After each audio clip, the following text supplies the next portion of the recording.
Magkano nga ba ang cost of living namin as a couple of digital nomads here in Spain? A question na lagi kong nakikita dito online and probably a major worry before moving here in Spain, especially for me. It is hard to answer lang talaga because it depends on your lifestyle and the city that you're living in.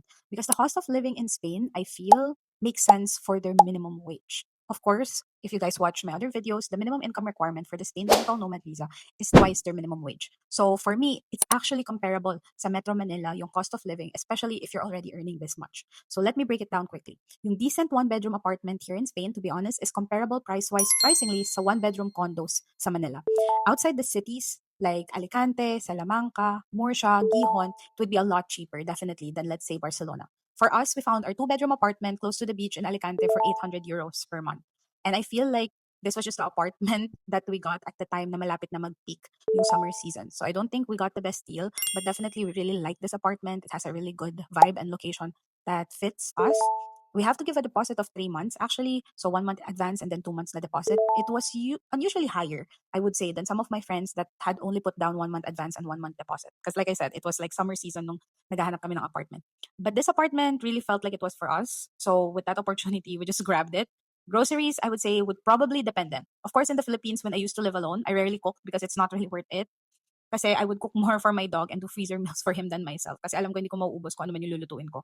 But here I've realized in Spain, medyo mahal mag-order ng food. So it's always nice to meal prep ahead of buying the groceries. And to be honest, yung groceries is comparable yung price sa groceries sa Manila. Probably ang wala lang is super cheap prices that you can find in wet markets, ganon. Other than that, eating out a full meal can cost you, I would say, about 10 euros to upwards of 30 euros if you want to be fancy and ball out for dinner.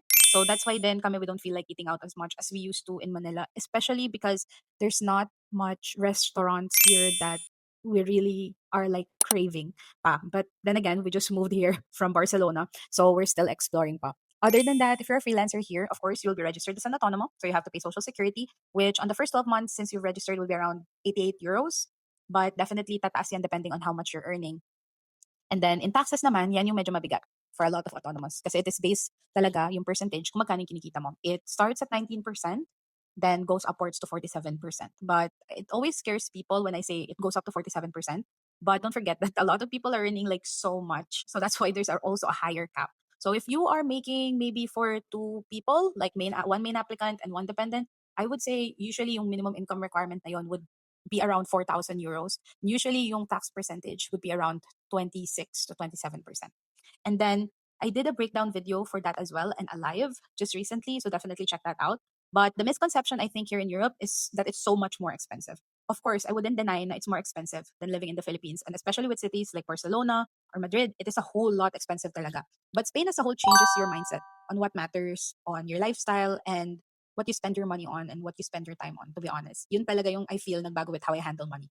And what makes it different from Metro Manila or the Philippines in general is whatever you're paying for comes with really good healthcare access, safety, and long-term stability, especially for us Filipinos that can get the Spanish passport within 2 years. So if napaisip ka financially about Spain, plan it out more strategically. Do not assume lang siguro. Like on the larger scale of things, I would suggest kung paano mo organize yung life mo of what works with you. If Excel sheets works for you, there are apps as well that out there for budgeting that help you track how much you spend and then how much you're going to spend if moving here. And I think you can make that choice because sometimes ang mas mahal na cost is not having options at all. Gusto mo malaman if yung income mo ay pasok to support a life here in Spain, just give my page a follow and I share more of this regularly. Thank you so much for watching. Ciao!